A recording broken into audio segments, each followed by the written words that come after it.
CBSE के बच्चे ध्यान देंगे।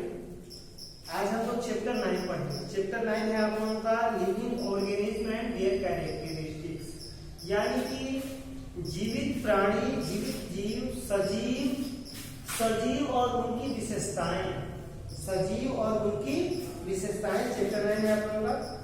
हम लोग चैप्टर स्टार्ट करते हैं अपना। There are many different things in the world around us.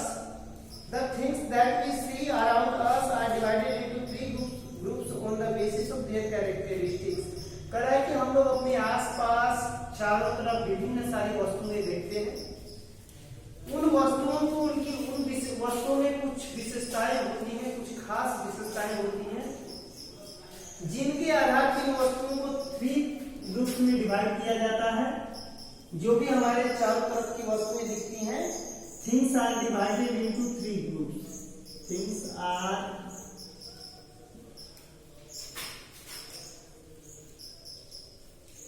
Divided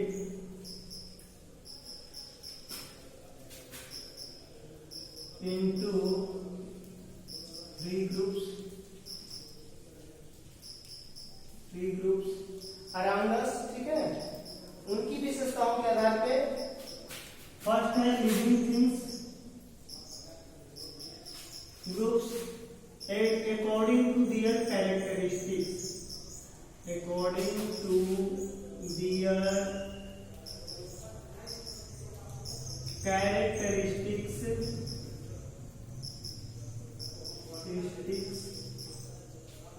और इससे लाइफ मेनली तो 2 ही ग्रुप में डिवाइड किया जाता है, लिविंग एंड नॉन लिविंग। लेकिन आप लोगों के बुक में एक और भी डिवाइड कर दिया है, डेड थिंग्स, यानी कि ये दोनों आपस में, यानी डेड कहने का मतलब कि नॉन लिविंग थिंग्स हो गया, ये दोनों आपस में वैरी करेंगे, ठीक है। ये दोनों आपस में वैरी करते हैं। तो things are divided into 3 groups आपने लिखा है, जबकि थिंग्स मेनली 2 ही ग्रुप में उनके लाइफ के आधार पे, जीवन के आधार पे, वस्तुओं में जीवन के आधार पे अगर हम लोग वस्तुओं को बांटे, उन्हें 2 श्रेणी में रखा जा सकता है, एक लिविंग थिंग्स और एक नॉन लिविंग थिंग्स, ठीक है। थर्ड जो बनाया है डेड थिंग्स, आप लोगों की बुक में जो बनाया है डेड थिंग्स, ये भी आपको नॉन लिविंग थिंग में ही आ जाते हैं, डेड थिंग्स। लिविंग थिंग में ऑर्गेनिज्म आ जाएंगे, जो भी प्राणी है, सजीव प्राणी, ये आ जाएंगे ऑर्गेनिज्म। अब हम लोग लिविंग थिंग्स के बारे में जानेंगे डिटेल से। We see many living organism which live on the earth. कह रहा है कि हम लोग पृथ्वी पर बहुत सारे सजीव प्राणियों को देखते हैं। These living things can be found in water, under the ground and air. ये सजीव वस्तुएं आपको जल में पाई जाती हैं, जमीन पर पाई जाती हैं और हवा में पाई जाती हैं। All living things are different from each other due to their sizes, food habits, habitats and their behaviors. कह रहे हैं कि सारे सजीव प्राणी एक दूसरे से डिफरेंट होते हैं, एक दूसरे से विभिन्न होते हैं, एक दूसरे से अलग तरह के होते हैं, अपने आकार के आधार पे, अपने भोजन संबंधी आदतों के आधार पे, अपने हैबिटेट निवास के आधार पे और अपने बिहेवियर, अपने व्यवहार के आधार पे।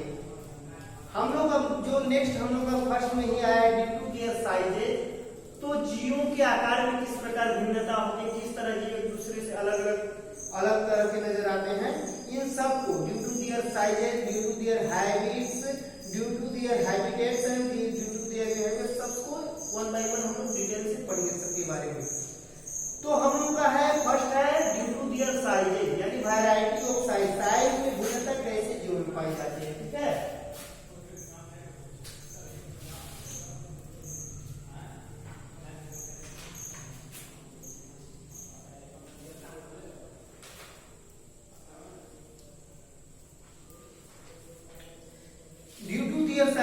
साइजेज यानी फर्स्ट हम लोग पढ़ते हैं, इसका मतलब है all living things vary, things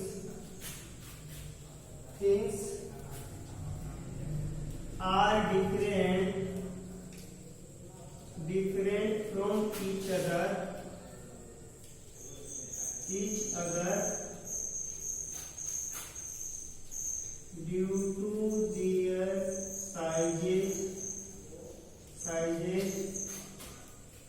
ठीक है, food habits, habitats and their behaviour.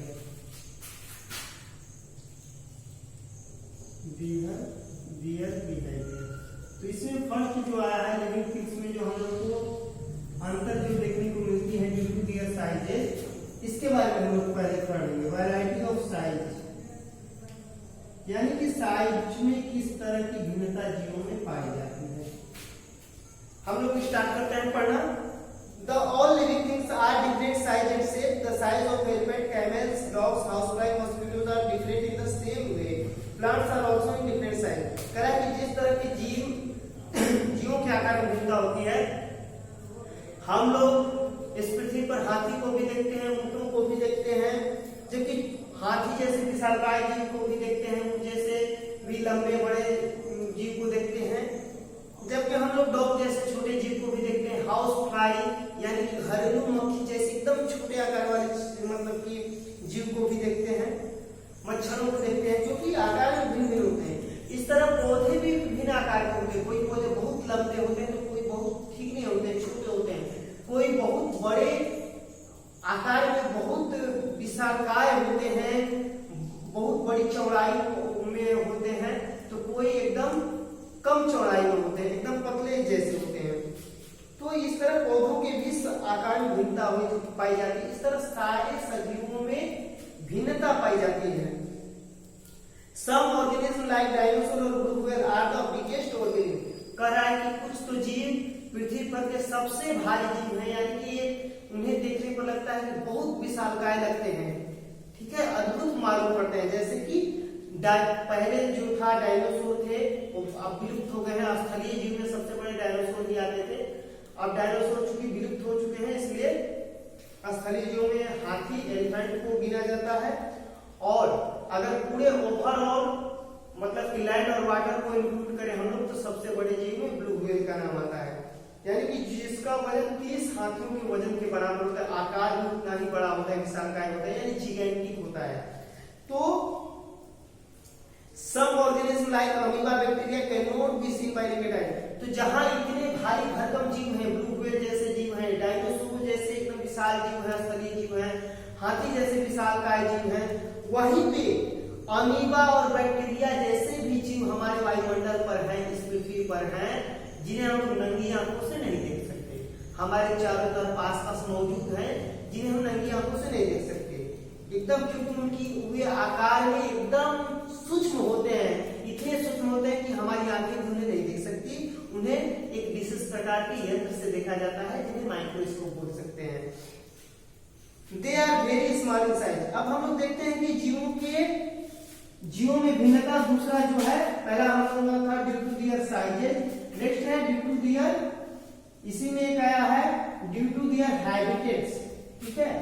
इसके बारे में हम लोग पढ़ेंगे, हैबिटेट एंड एडेप्टेशन।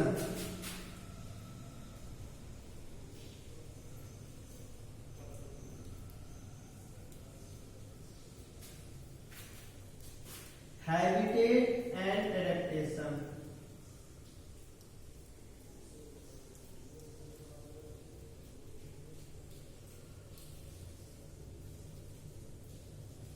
यानी हैबिटेट कहने का मतलब निवास स्थान, वास स्थान, जीवों के रहने का स्थान, उनका जो नेचुरल स्थान होता है, नेचुरल कहें या आर्टिफिशियल भी कहें, जो भी है, हैबिटेट वास स्थान या निवास, जीवों के रहने का स्थान। एंड एडेप्टेशन अनुकूलन, समायोजन, वे अपने को किस तरह ढालते हैं, सिचुएशन के अनुसार अपने को किस तरह ढालते हैं, ये है आकारों में विभिन्नता।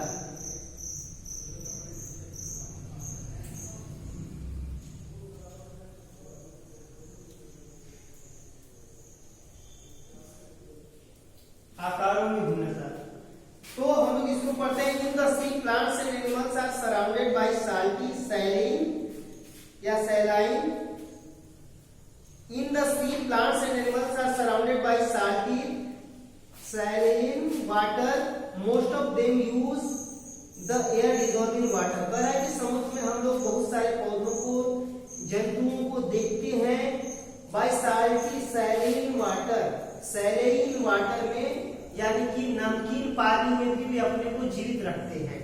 Most of them use the air dissolving water, उसमें से तो कुछ जो पानी के अंदर हवा जो घुली हुई होती है जल में, उसका अपने श्वसन में उपयोग करते हैं, क्योंकि अगर हवा की उपस्थिति न रहे तो जीवों का मतलब जीवित रहना मुश्किल हो जाता है। तो समुद्र के अंदर भी जीव इसलिए जीवित रह पाते हैं क्योंकि वे समुद्र के पानी में जो वाटर में जो ऑक्सीजन घुला होता है उसी का अपने श्वसन में उपयोग करते हैं।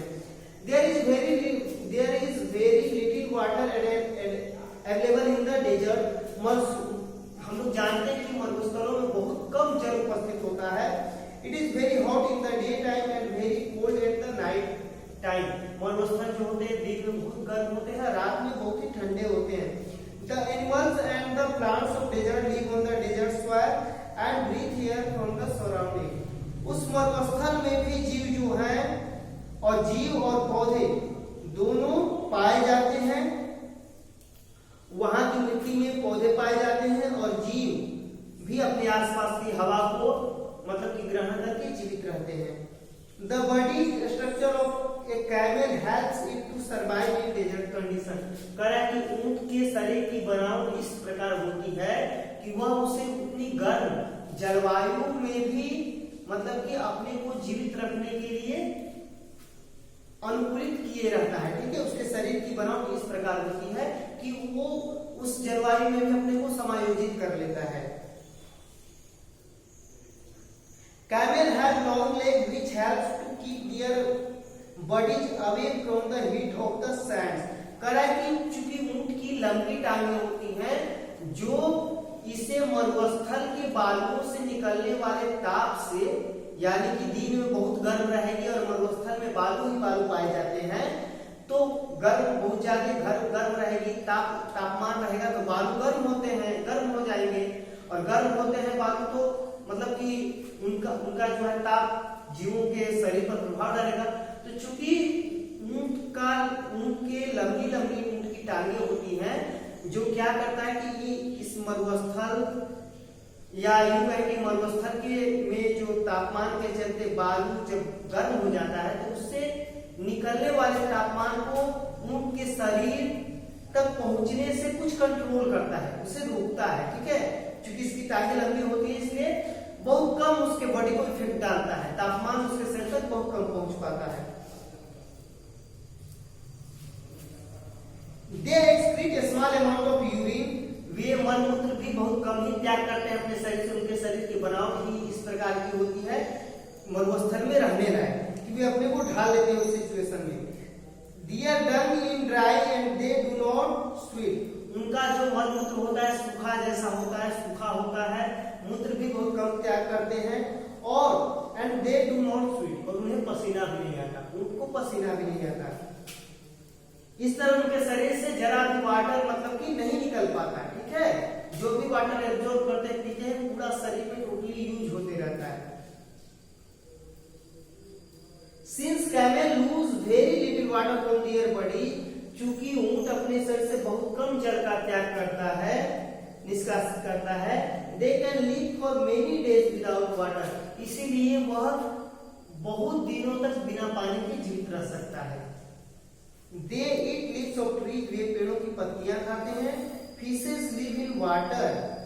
अब हम लोग ये मरुस्थल में देखें, मरुस्थल में जीव कैसे रहते हैं, बालू वाले जमीन पे जीव कैसे रहते हैं जहाँ की पानी का एकदम अभाव होता है, वैसे जगहों पर जीव कैसे रहते हैं। तो ऊंट की अभी हम लोग ऊंट के एडेप्टेशन को पढ़े कि यानी कि ऊंट किस तरह उस सिचुएशन में अपने को समायोजित कर लेता है, उसके शरीर की बनावट ऐसी होती है कि उसे बहुत कम पसीना आता है और उसके शरीर से बहुत कम पानी निकलने पाता है। मरुस्थल का तापमान भी उसके शरीर तक बहुत कम पहुंचता है, उसकी लंबी लंबी टांगे होती हैं और चूंकि उसके शरीर से बहुत कम पानी एक्सक्रीट होता है, मुक्त होता है, बाहर निकलता है, जिसके चलते वो जो भी पानी पीता है पूरा उसके शरीर में यूज होते रहता है और मतलब कि वो बिन पानी पिए अपने को महीनों तक रख लेता है, 1-2 महीनों तक रख लेता है।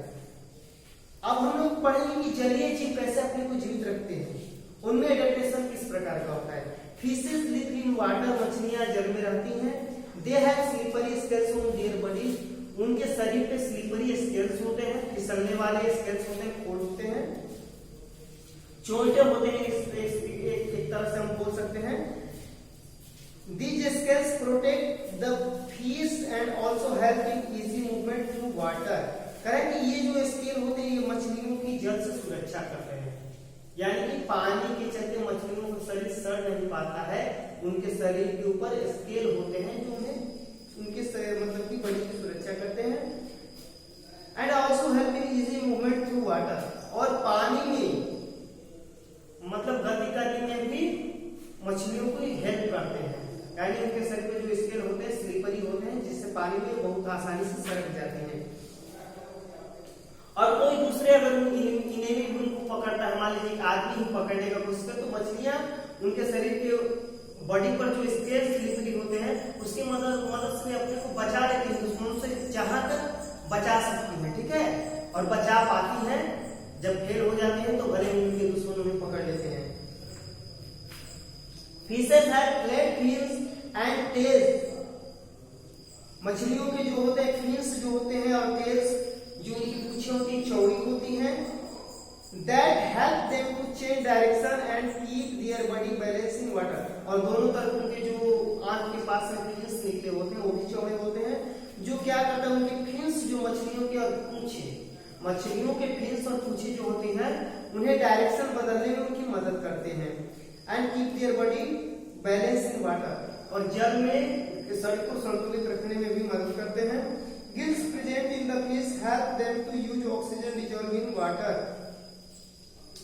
मछलियों के शरीर में जो गिल्स उपस्थित होते हैं वे उन्हें जल में घुली हुई ऑक्सीजन का मतलब कि यूज करने में मदद करते हैं। यानी कि मछलियों में जो श्वसन अंग होते हैं, जैसे कि मनुष्यों में श्वसन अंग कौन से होते हैं, लंग्स होते हैं हम लोगों में, ह्यूमन बॉडी में श्वसन अंग कौन होते हैं, लंग्स, मछलियों में जो श्वसन अंग होते हैं गिल्स होते हैं, रेस्पिरेटरी ऑर्गन जो होते हैं गिल्स,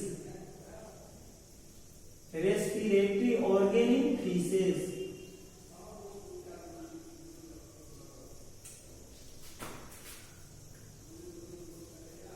ऑर्गन इन फिशेस, और ह्यूमन में लंग्स होते हैं हम लोग जानते हैं, तो मछलियों में जो श्वसन अंग होते हैं गिल्स होते हैं जो जल में उन्हें श्वसन करने में मदद करते हैं।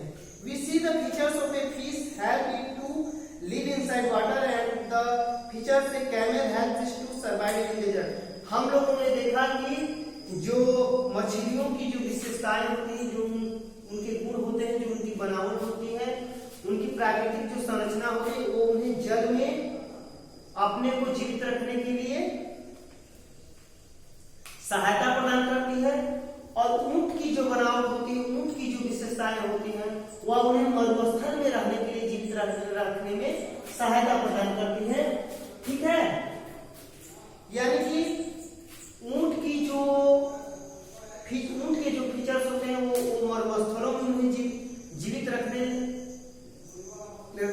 रखने लायक बने होते हैं, और मछलियों की जो फीचर्स होते हैं उन्हें जल में जीवित रखने के लिए बने होते हैं, ठीक है। The surroundings where organism live is called a habitat, करा कि एक तरह का आवरण, एक तरह का माहौल, सराउंडिंग, ठीक है, घेरा, या हम लोग कहें कि एक तरह का वातावरण, पर्यावरण जहां जीव अपने को जीवित रखते हैं, हैबिटेट कहलाता है, ठीक है। The organism depend for their food, water, air, shelter and other needs on their habitat। जो भी जीवित प्राणी है, सजीव जो है, अपने भोजन के लिए, जल के लिए, हवा के लिए और आश्रय के लिए अपने वास स्थान का हैबिटेट पर डिपेंड होते हैं। हैबिटेट मीन्स ए ड्वेलिंग प्लेस, ए होम, यानी कि हैबिटेट कहने का मतलब, वास स्थान कहने का मतलब है कि जीवों के रहने का स्थान, यानी उनका घर। Several kinds of plants and animals may share the same habitat, कह रहा है कि विभिन्न प्रकार के पौधे और जंतु को एक ही तरह के घर का उपयोग करते हैं। जैसे कि हम लोग अपने ही घर में, मनुष्य एक ही घर में कई प्रकार के मनुष्य रहते हैं। हम लोग देखते हैं कि एक ही घर में घर के लोगों के सदस्य तरह तरह के होते हैं, विभिन्न आकार और आकृति वाले होते हैं, उनकी चारित्रिक विशेषताएं भी मतलब कि यूं कहें कि किसी के बाद गुंदराले होते हैं, किसी के लंबे होते हैं, कोई साइज में लंबा कोई साइड में चौड़ा होता है, ठीक है, कोई लेंथ में बहुत ज्यादा लंबा तो कोई छोटा होता है, सब एक ही घर में रहते हैं। इस तरह हम लोग कई सारी चीजों को देखते हैं, जैसे चींटियां, एक छोटे से छिद्र में देखेंगे बहुत सारी चींटियां एक दूसरे को मतलब उसी में रखती मतलब कि अपने को रखती हैं, देखी जा सकती हैं। Several kinds of plants and animals may share the same habitat. The plants and animals that live on land are called terrestrial habitats. Correct, वैसे जीव जो भी पौधे या जो भी जीव जंतु हैं जो धरती पर पाए जाते हैं उन्हें हम लोग टेरेस्ट्रियल हैबिटेट्स कहते हैं और उनके वास स्थान को टेरेस्ट्रियल हैबिटेट्स कहते हैं। वैसे जीव या पौधे जो धरती पर जीवित रहते हैं विभिन्न तरह के वास स्थानों में, उनके अलग अलग तरह के वास स्थान हो सकते हैं, रहने के स्थान हो सकते हैं, तो इन वास स्थानों को हम टेरेस्ट्रियल हैबिटेट बोलते हैं, यानी कि स्थलीय निवास बोल सकते हैं। For example forest, grasslands, desert, coastal and mountain regions, ठीक है, यानी कि इस तरह के टेरेस्ट्रियल हैबिटेट्स में हो गए जैसे कि जंगल हो गए, ग्रासलैंड हो गए जैसे कि घास के मैदान हो गए, बहुत सारे जीव इसमें जीवित रहते हैं, कीट पतंग कीड़े मकोड़े बहुत सारे घासों में जीवित रहते हैं। फिर आपको जंगलों में बहुत सारे जीव रहते हैं, शेर भी पाया जाता है, हिरण भी पाए जाते हैं, लोमड़ियां भी पाई जाती है उसी जंगल में, ठीक है, कई तरह के जीव पाए जाते हैं। डेजर्ट में भी बहुत सारे तरह के जीव पाए जाते हैं। पौधों में मरुस्थल में मरुस्थलों में आपको अगर प्लांट अगर हम लोग करें तो प्लांट आपको डेजर्ट में मिल जाएंगे। डेजर्ट में नागफनी, कैक्टस, डेजर्ट में प्लांट आपको देखने को मिलेंगे, कैक्टस प्लांट आपको देखने को मिलेगा, प्लांट। और एनिमल में आप लोगों को हो गया camel,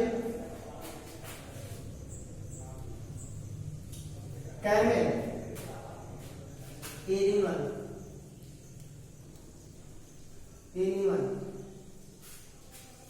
in desert.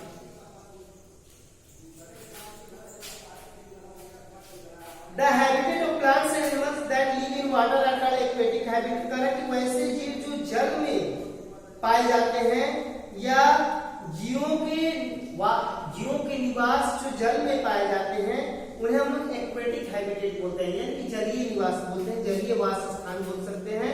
For example pond, swamps, lake, river and ocean, जैसे कि तालाब हो गया, स्वैम्स हो गए, दलदल हो गए, लेक्स हो गया यानी झीलें हो गई, नदियां हो गई और महासागर हो गए, समुद्र हो गए, ठीक है।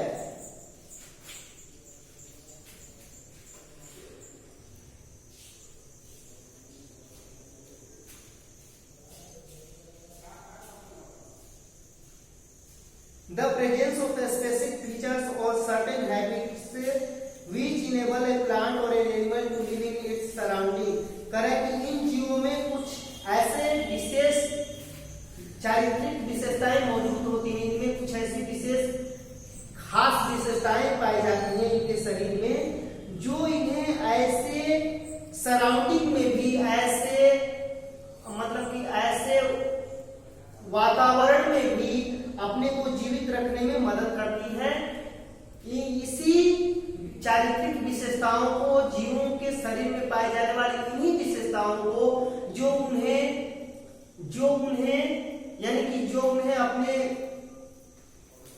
जीवों के शरीर में पाई जाने वाली कुछ खास तरह की विशेषताएं होती हैं जो उन्हें अपने सराउंडिंग में जीवित रखने के लिए हेल्प करती हैं। इन्हीं विशेषताओं को हम लोग एडेप्टेशन कहते हैं, यानी adaptation means the adaptation is a feature which is found in the animals, plants which help them to live in their surrounding, जो उनके वातावरण में उन्हें जीवित रखने के लिए मदद प्रदान करते हैं। Different animals are adapted to their surrounding in different ways। इस तरह की विभिन्न तरह के जीव अपने वातावरण में यानी कि अपने सराउंडिंग में जीवित रहने के लिए, अपने आप को जीवित रखने के लिए विभिन्न तरह से अनुकूलित होते हैं, उनके अंदर विभिन्न तरह की विशेषताएं पाई जाती हैं, एडेप्टेशंस पाए जाते हैं। Adaptations does not take place in a short time. Adaptation या जो अनुकूलन होता है बहुत कम समय के लिए नहीं ओवर थाउजेंड्स ऑफ इयर्स, हजारों साल लग जाते हैं जीवों के शरीर में ऐसी खास विशेषताएं उत्पन्न होने में। ठीक है, जैसे एक एग्जांपल है over thousand of years the abiotic factors of a region change, यानी कि जीवों के अंदर ये चारित्रिक विशेषताएं जो होती हैं इन्हें समायोजित होने में हजारों वर्ष लग जाते हैं। Those animals which cannot adapt to these changes die out। कह रहा है कि वैसे जीव जो वातावरण में होने वाले परिवर्तनों के प्रति अपने को समायोजित नहीं कर पाते हैं वे मर जाते हैं। And only the adapted ones survive। और जो वातावरण में हुए परिवर्तनों के प्रति अपने को समायोजित कर लेते हैं वही जीवित रह पाते हैं। Animals adapt to different abiotic factors in different way। इस तरह जीव विभिन्न तरह के अजैविक कारकों के प्रति अपने को विभिन्न तरह से समायोजित करते हैं। यानी अजैविक कारक कहने का मतलब एबायोटिक फैक्टर आया है, यानी कहने का मतलब कि बहुत ज्यादा ठंड हो गई। एक चीज आया एबायोटिक फैक्टर। एबायोटिक फैक्टर का मतलब हो गया कि कोई जीव अपने आप को, जैसे कि बहुत तेज बारिश होने लगी, एबायोटिक फैक्टर, यानी कि एबायोटिक फैक्टर में आ जाएगा आपको रेन आ जाएगा, बारिश हो जाएगा, बहुत ज्यादा ठंडक पड़ने लगी, कोल्ड हो गया, आपको हॉट हो गया, तापमान बहुत ज्यादा हो गई। ठीक है, तो इस सिचुएशन में जीव कैसे अपने आप को जीवित रख पाता है? जो जीव अपने आप को जीवित रख पाता है, इस वातावरण में हुए परिवर्तनों के प्रति अपने को समायोजित कर लेता है, वही जीव जीवित रह पाता है। अदरवाइज वो डाई आउट, वो मर जाते हैं। ठीक है, इस तरह हम लोग देखिए। अब हम लोग नेक्स्ट पढ़ना है हम लोग सम टेरेस्ट्रियल हैबिटेट्स, कुछ मतलब कि आपको निवास स्थान संबंधी आदतें, कुछ सम टेरेस्ट्रियल हैबिट्स है। इस टेरेस्ट्रियल हैबिट्स में आपको मिलेंगे, आपको जैसे माउंटेन रेंजेस, पर्वतीय क्षेत्रों में जो वास स्थान पाए जाते हैं, ग्रासलैंड, हरे भरे घास के मैदान में जो क्षेत्र, जो जीवों के वास स्थान पाए जाते हैं। सम एक्वेटिक हैबिटेट्स, कुछ जलीय वास स्थान को हम लोग को पढ़ना है। ये सब पढ़ना है, सब हम लोग अगली क्लास में पढ़ेंगे। ठीक है।